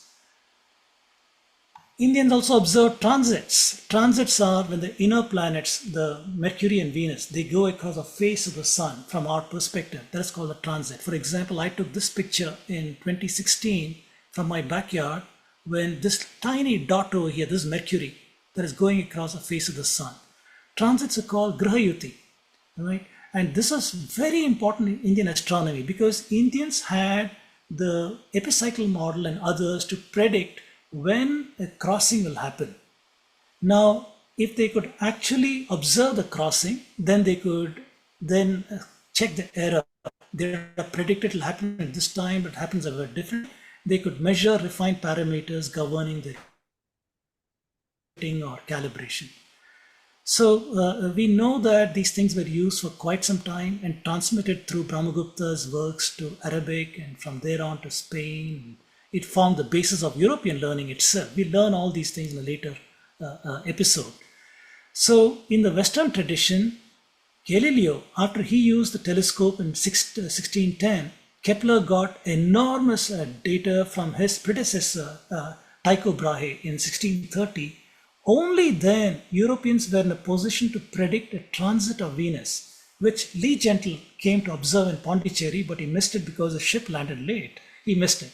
It was a first in the Western world, but it was routine work in ancient India. They were routinely understanding these things and doing it. And evidence is here. Mallikarjuna lived in this time frame from Andhra Pradesh. So he's saying Mercury and Venus, they move in orbits below the sun and they do not appear dark like the moon. That's why they are always nearer the sun, always illuminated. It's not like the moon that suddenly distant comes close over there. And Kamalakara from Maharashtra in this time frame. So he is saying Venus and Mercury do not have their own illumination. When they approach the sun, the size decreases, brightness increases. Brightness is useless when they are nearer to the sun. And very intriguing, he said they look like holes on the sun. How could he have seen this? How could he have understood these things? I needed a telescope to see this. Through the naked eye, clearly you can't see the sun. Maybe very early in the morning when it's just dawn, you see an orange sun, maybe see it maybe at sunset. But other times simply can't see. So it's intriguing to think how Kamalakara, he says, it looks like a hole on the sun, which is what it really appears like through a telescope. So very intriguing to see this. Indians also observed planetary conjunctions. Surya Siddhanta talks about how when planet comes close to a planet or star and a planet, moon and a planet and things of that nature, it's called a yud. And so there are formulas to compute when these things will happen and such things. Occultation, we already discussed this. Comets are called Dhumaketu. It's the many references, Rig Veda, Ramayana, Mahabharata, Parashara, Vriddhigarga, Varamira, Tamil works, Sangamira Tamil works. They all have observed comets and those things are there. And unfortunately, the periodicity of comets is so big that we cannot even understand what those early comets could have been. From 12th century on, we can say, yes, this is what a comet is. In fact, for the last few days, there's a WhatsApp going around saying how Indians have observed the Halley's Comet. Not surprising, more of a recent observation. So it is intriguing that 1500 years before present, Varamira had a catalog that has far exceeded anything anybody had till the modern period. He had over 100 comet descriptions in Brihat Samhita. He's given names like Chayaketu, Dhumaketu and such things. He describes the direction of motion, north or south and such things. What color, white, red, smoky, what shape, small tail, long tail, double tail, triple tail, all these kind of things. Describes the duration and visibility from Earth from few days to months. And he says he has used earlier sources. Obviously in his lifetime he's not seen 100 comets. He has used earlier sources saying there's a long period of observation in India even before Varamira. And he's compiled this catalog in this time frame over here. Here's an example, Maniketu, white, straight tail, appears briefly around 3 hours, west with an invisible disk. Jalaketu, glossy, raised tail, appears in the west, curved tail, all these like a lotus stalk, things of the snake. So we see descriptions and such things of comets. Very, very interesting to see this. Okay, my final topic, and I'll close this episode for today. This is the height of accomplishment of ancient Indians along with the epicycle model on the axial precision. First of all, what is axial precision? These GIFs show you that. So Milankovic, he was a Serbian scientist in 1920 who tried to correlate these cycles of the Earth along with climate change, right? So he did not discover these cycles. These are known, but he put these facts together.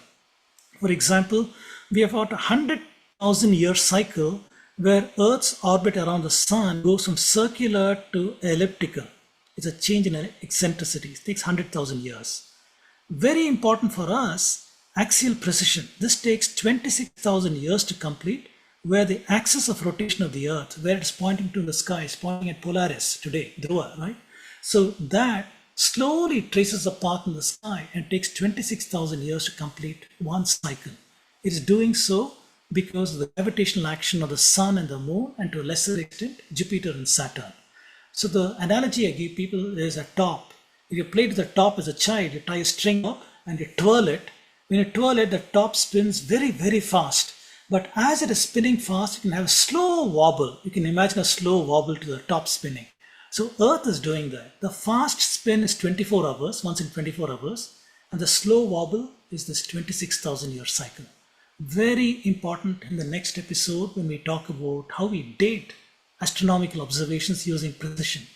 The last one is axial change in obliquity. It takes 41,000 years. It goes from 21 degrees to about 24 degrees as far as this is concerned.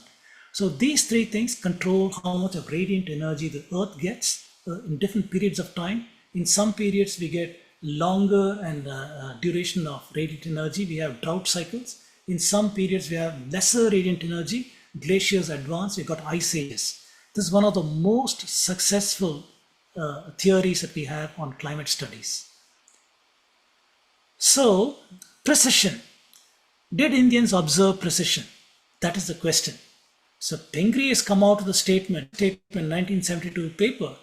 He says, Varahamihira, he noted something, that there's a difference between what Lagada saw and what Varahamihira saw. He says there is a difference, but he doesn't think even Varahamihira understood that.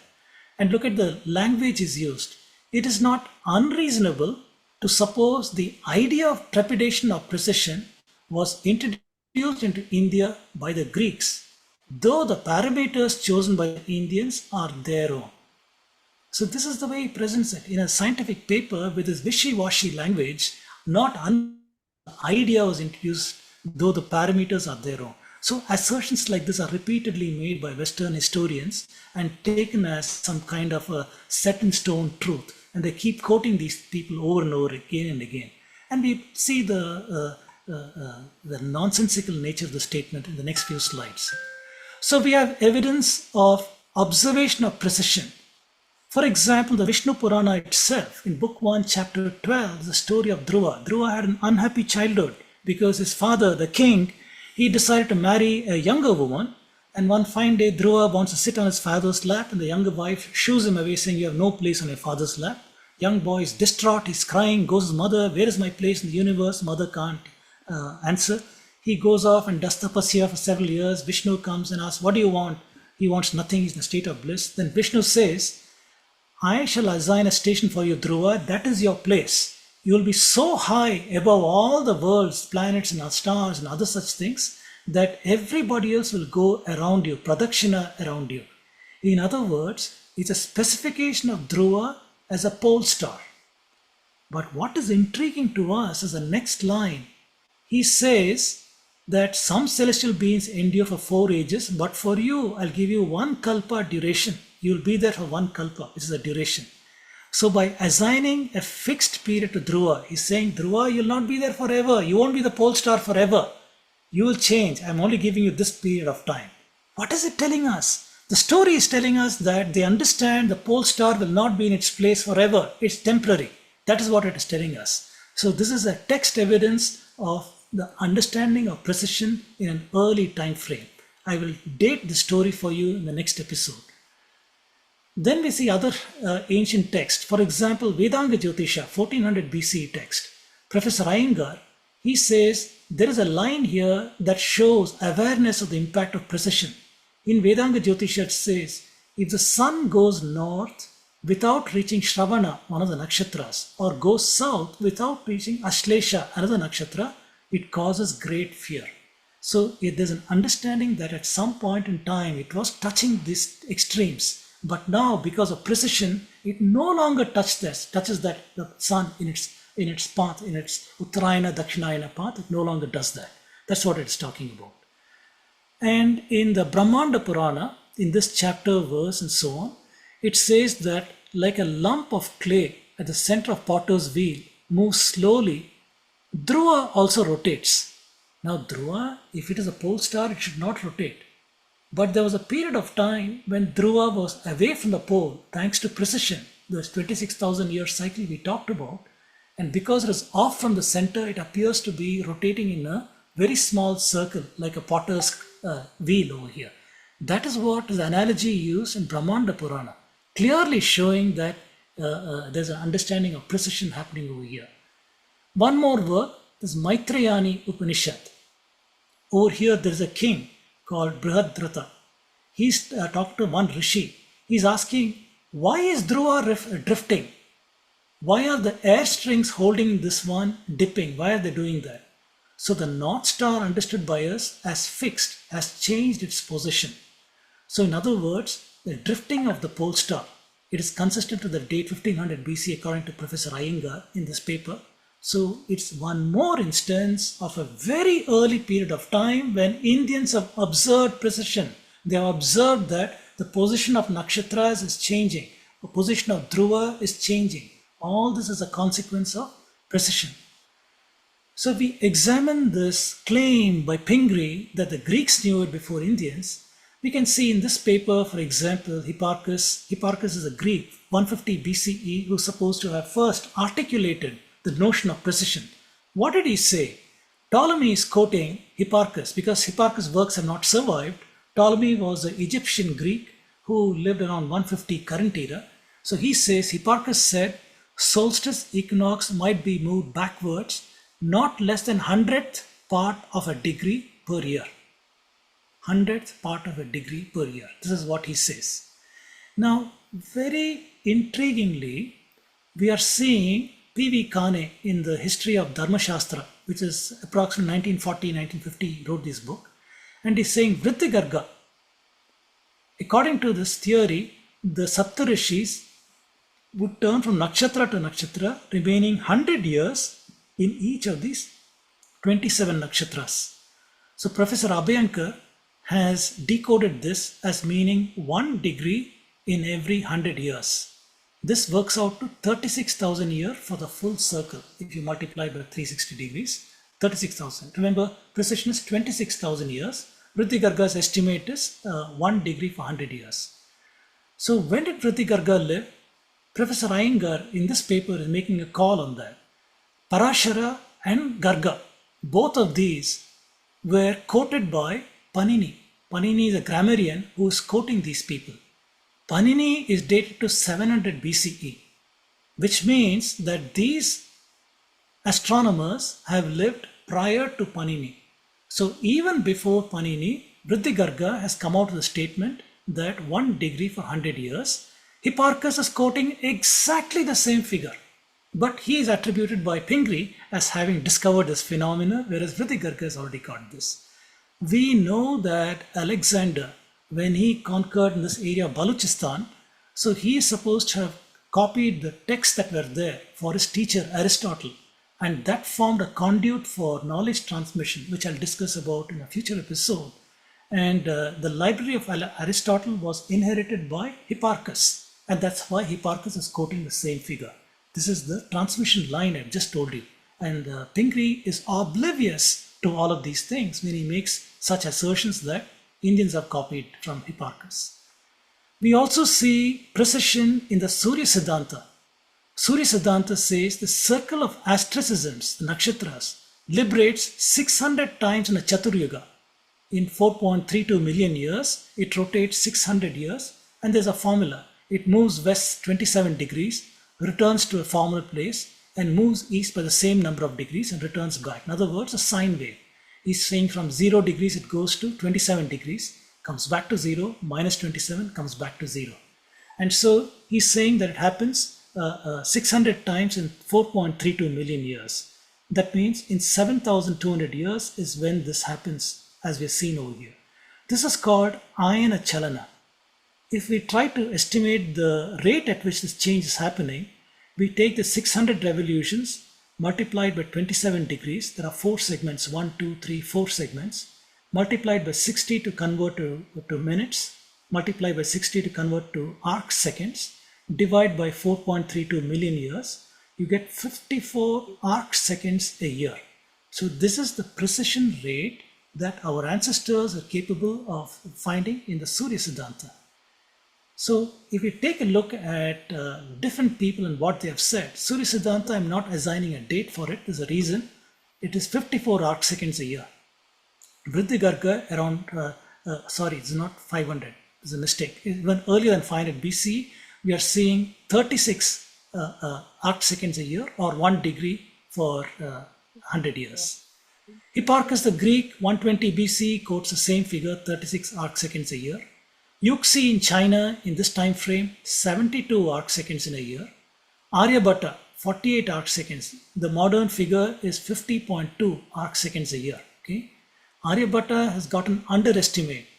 Surya Siddhanta has got an overestimate, right, in the error. So Aryabhatta is more accurate than Surya Siddhanta. The Arabs copied wholesale from Surya Siddhanta translation, so they too said 54 arc seconds a year. Refined by Bhaskara II to 48.6, better than Aryabhatta. This was not bettered upon till we come to Patani Samanta Chandrasekhar, 49.179. And after Newton came along and telescope and other such things, in the West, we discovered 50.2 arc seconds. So this is an ancient estimation of precision. You have to look at this and just be amazed by what our ancestors could do without telescopes and things of that nature. To give you an idea, if you extend an adult fist into the sky, if you look at the camera, I'm extending my fist into the sky, right? So this is about 10 degrees. It spans 10 degrees in the sky. If you extend your pinky into the sky, that is about 1 degree in the sky. Now we are not talking 1 degree. We're not talking degrees. We are not talking minutes. We are talking arc seconds. So our ancestors could figure out that the sun is at the equinox position is changing year by 54 arc seconds. That is the precision with which they were able to get this in Surya Siddhanta. It is truly amazing, truly amazing. And I'm blown away when I look at some of these things. And these are all facts. Nobody can say these are jingoistic statements and things like that. I've quoted for you where I've taken these resources from at every given point. Okay, with that, I'm at the end of today's episode. So I've explored ancient Indian astronomy. I started with epistemology. Did ancient Indians even have this notion of studying formally knowledge, darshanas? Then I showed to you the roots of ancient Indian astronomy in the Vedas, Brahmanas, Aranyakas, Upanishads. Then I gave an example of how observational astronomy wisdom is encoded as metaphors and stories. Then we saw what our ancestors observed, eclipses, transits, conjunctions, comets, and how they observed and estimated precision. And everything we have seen so far shows how completely wrong Pingree has been in his assertions. So we'll continue with this theme and show how we can reject these Western assertions with evidence at every given point. So in the next episode, I'll talk about the fascinating topic on the antiquity of Indian astronomy and also the amazing calendrical systems they were able to develop. So we'll discuss these two things. Okay, with that, I will stop sharing over here and open it up for questions. I'll call you after 9.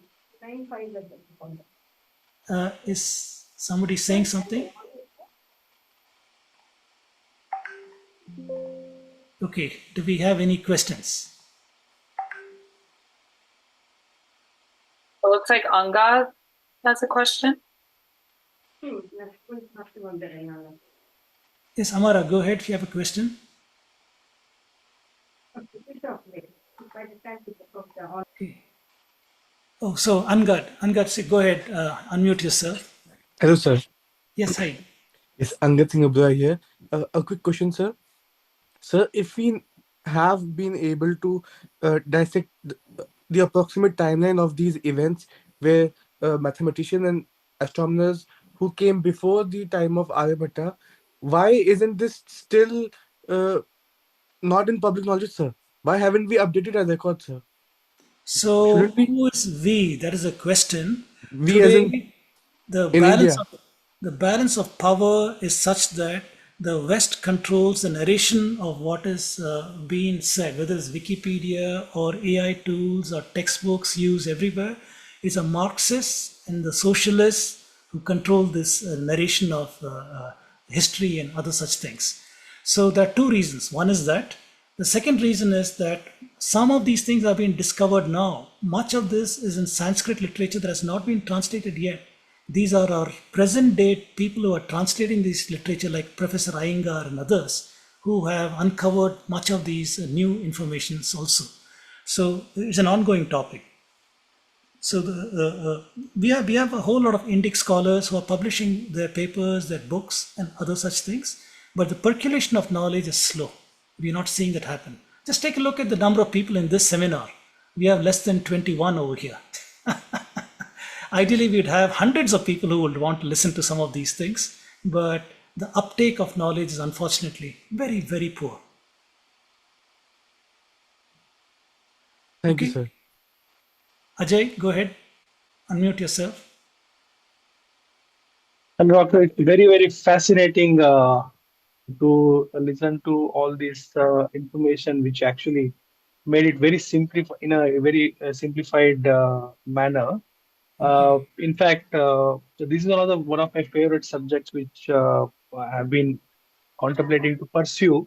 I Mhm. just want to just curious to know what all mathematical basics, or rather, which you use for your calculation of all those years and arrive at your this one. If I'm just curious to know what all things that we should know in mathematics, before starting or pursuing anything on these things. Actually, So you don't, if a study of Indian astronomy is not trivial.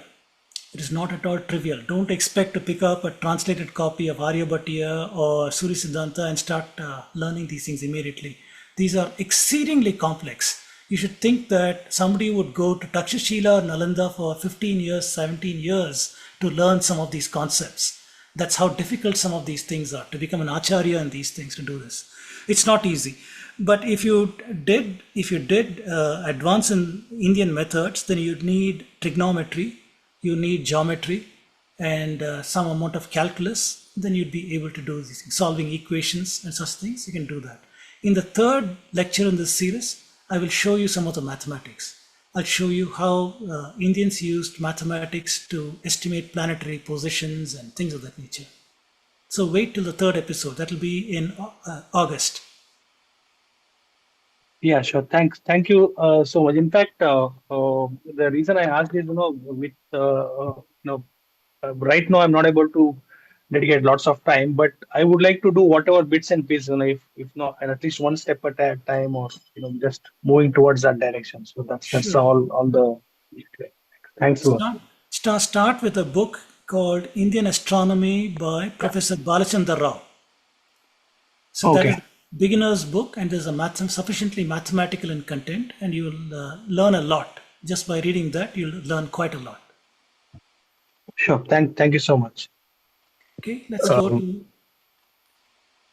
um, Mr. Vedam, I have a question. Yes, Dinakar, go ahead.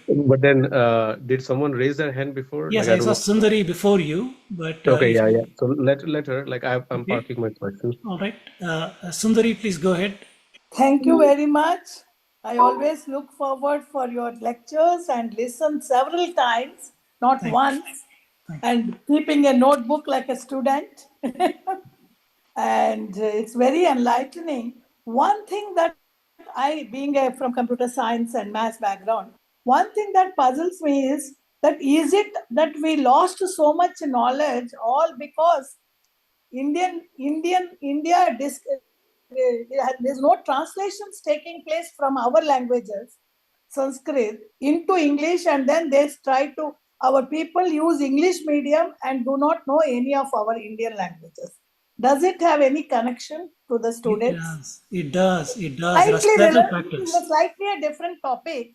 After I started attending Sanskrit classes, last 7-8 years after retirement, 40 years in computer science, I know I was just hearing that it is great. But after I started with Sampadanand and others, now I'm thrilled. So is it discouraging Sanskrit and Indian languages has led to the eclipsing of our knowledge. Now you spoke so much of eclipse.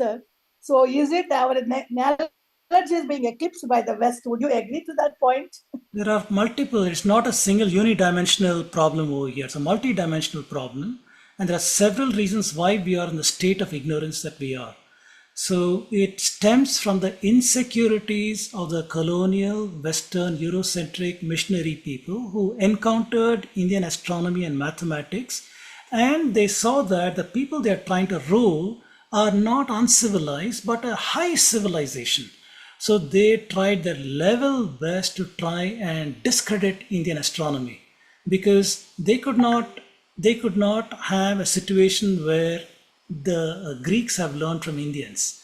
It had to be that Indians have learned from the Greeks. In order to do that, a whole lot of corruptions have happened from the works of Nuj Baba, from the works of Thibault, from the works of several of these translators of Sanskrit works. They have tried to corrupt some of the Indian astronomical understanding. These things have become received wisdom for our socialist Marxist textbook writers. So for the last 70 plus years, we have been learning the same nonsense that 300 years prior to from the colonial period on, we've been learning this nonsense that we have Greek indebtedness for these things. So we have erased scholarship in India.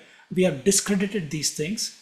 After the West got this telescope, they try to distance themselves from Indian knowledge systems by taking all the mathematical content as their own and leaving India with predictive Jyotisha and saying, look at how superstitious the Indians are. And we are all the modern period, right? We have telescopes and we are in modern astronomy. So this kind of an elitism also started by mocking, discrediting, appropriating Indian knowledge systems. At the same time, when India was colonized, it was also deindustrialized, right? Impoverished and deindustrialized, and also racinated, where Indian knowledge systems were stopped and Western education was forced on us. So all these things, distancing from our roots through alienation of Sanskrit is one, the impoverishment of India is another, the insecurities of the colonial people and the missionaries and the others is a third reason. The Marxists and socialists who want to destroy Sanatana Dharma so they can have their own propagandic ways, right? Their dogmatic ideas that a classless utopia can be got by destroying Sanatana Dharma. This is what they see in their conflict models and so on. So all of them share similar ideologies in trying to discredit Indian works. So the destruction of Indian knowledge systems, first by the Muslims, then by the Europeans, then by the socialists and Marxists, is what has led us to this utterly ignorant state today. So if we go with a scientific approach and study what India was, we'll find so much. And my 300 plus talks on YouTube, this is what I discuss. So Sundariji, you can find out a lot by just looking at those talks. You will understand how much India has to offer in knowledge systems. Okay, so go to Dinakar next. Yeah, thank you very much, Mr. Vedamji. Yeah, it was a very nice session, very informative. I had a kind of a question, and it trickles down from what you mentioned out in your afterwards about how we have been colonized, the mindset that we are not proud of our legacy. Like you mentioned about one example about the accuracy to 1 degree. Now, when you say that they didn't have Not telescope and degree, all those, to arc seconds, lesser than a yes, degree. yes. So that Yes. accuracy and it would be over a period of time that they've observed. So it's not 5,000 years of observing things. They have done it way past that.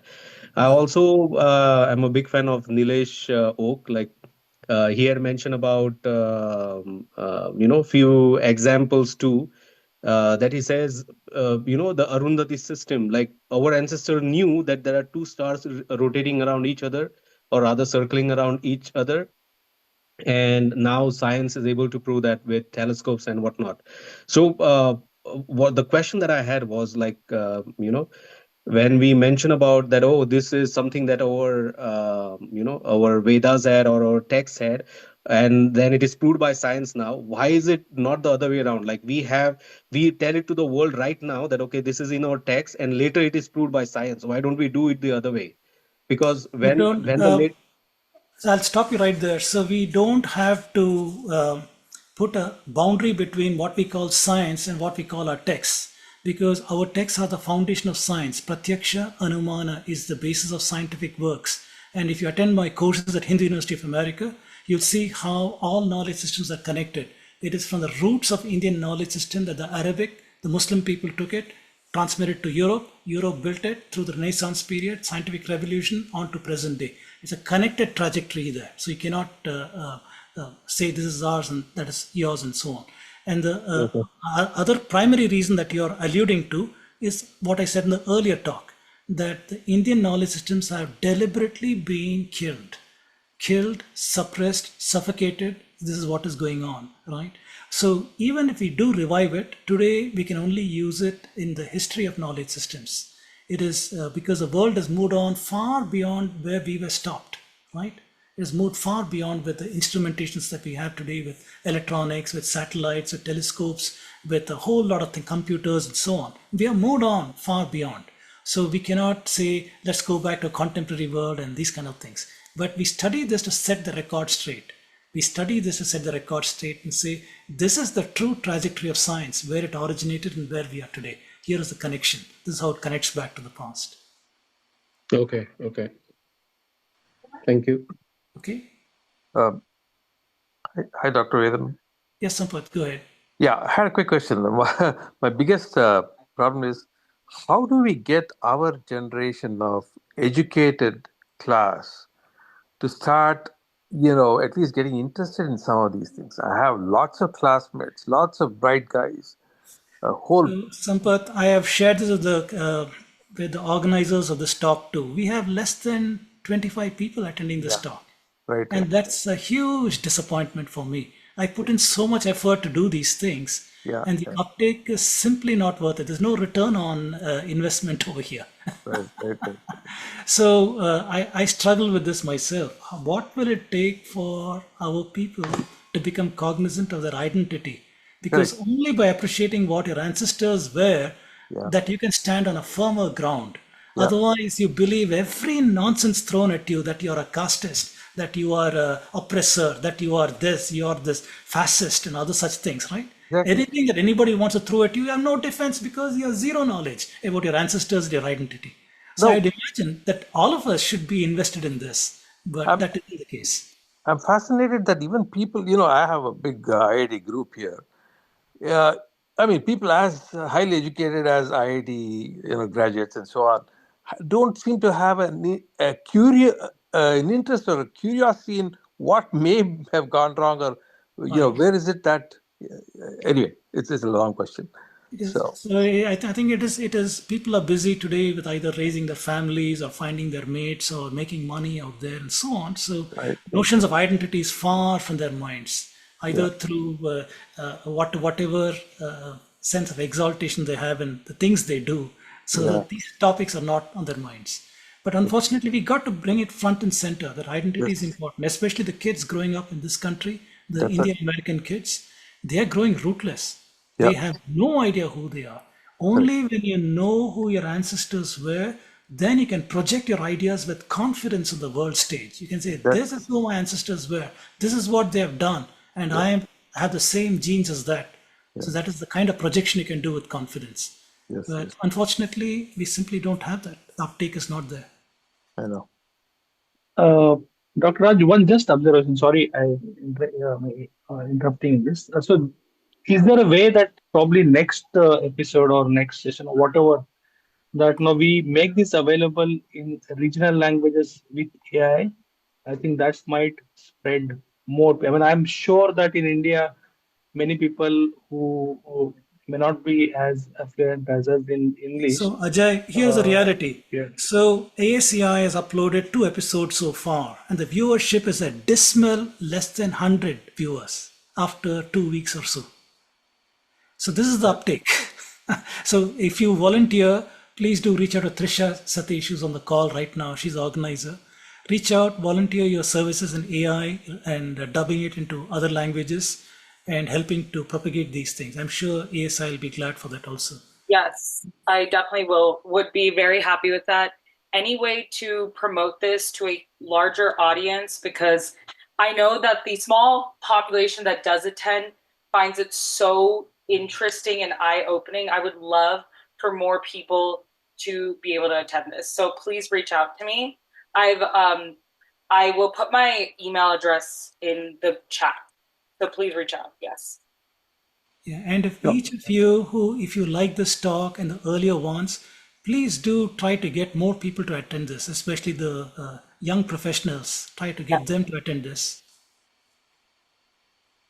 So this talk will take place on the last Thursday of every month. So we'll have one in July, August, and so on with astronomy, continuing on astronomy.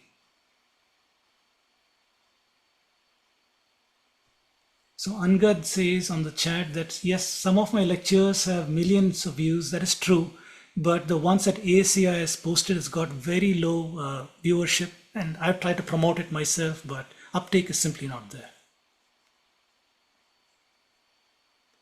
May I intervene a bit, Dr. Sure, Veda? Aditya. Professor Aditya, go ahead. Yes. So this is as per Sampath's question, why people are not interested.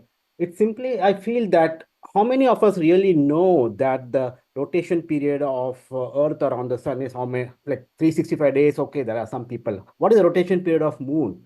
Just simple basic concepts were never taught to us. Uh, or maybe people are not aware of that. So that basic lack of knowledge itself creates lack of understanding, or maybe lack of interest in understanding. Somehow that has to be put in the system, I feel. And more or less, I feel that myself, I have dealt into some of these aspects. Learning these things, learning Indian system of calendars and all itself is like, a trick. Like just by knowing the nakshatra today and all, you can predict the phase. So learning our own system is like a calculator in itself. Like for example, this month is, for example, Jeshta, then I clearly know that this full moon is going to be in the Jeshta nakshatra. And yesterday was 2 days back, it was new moon. So I clearly can predict where the moon is. So it's a formula in itself, knowing the systems. Right. Such a fascinating thing to know about Indian calendar system. It's like Vedic mathematics. Knowing one line, you can do all the Vedic mathematics. Knowing the system, Indian calendar system, you can predict the phase of the moon, the nakshatra of that day, the where the moon and sun will be, when the moon rise will be. Automatically, this will be, you can calculate within a fraction of a few seconds, in fact. Right. So I think probably we should start with the basics of basic astronomy. There was used to be one chapter in geography or maybe science. That's all in astronomy. And I used to get irritated as a child when I was like, why? Because I wanted to know more. So I think maybe that's where we have to start. Like go and Right. ask the people how many, like moon takes how many days to go around the earth. How many of them will know? Yeah, I So just put it 28 days around the Earth. by the way, Aditya Togi is a professor in astronomy, just for everybody's interest. Yeah. Knowledge. And I like to do this Indian system of like I spend many days and like years in studying this. Fascinating, fascinating, no doubt. 1 arc second. How many? Really, 1 arc second is like Dr. Vedam mentioned 1 degree. 1 arc second is 3,600th of a degree. Such a small, like, how many of them must know arc second? So if Dr. Vedam says 36 arc second, I don't know what is arc second. So how I can appreciate 36 arc second? To appreciate 36 arc second, I have to know what is arc second. That's where we are lacking. Thank you, Dr. Vedam. Interesting lecture once again. Looking My forward pleasure. to it. Thank you. Do we have any other questions? I can add one Yes, please go ahead, comment or Sridhari. input to Dr. Yes. Vedam. Yes. I think it's a very good lecture, but I see some emotion pouring. I think your effort has been very sincere in investigating, like, what our rich cultural heritage is. And I think the effort should continue, putting aside the emotion as to how we could help, not only like Indians, but everyone in the world, bringing together this knowledge. So maybe we can just like keep it like short episodes, trying to just give 2 or 3 pieces of information like you have done. I think you have like taken it as episodes and then trying to cover that knowledge, but probably keep it a little crisp, make it like a 15 to 30 minute video and like a continuous series. I don't think like you should be worried right now.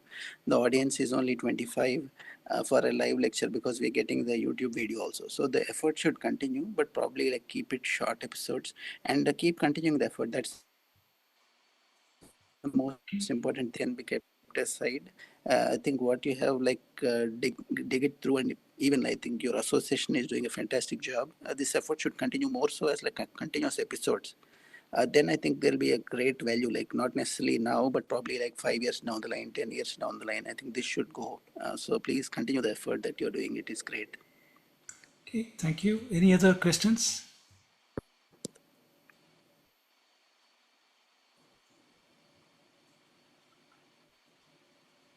Okay, if not, I think we have come to the end of the talk. So thank you very much all for joining. So Thank you. do join us once again in July, the last Thursday in July. We'll continue in the series of astronomy and dig deeper into the subject.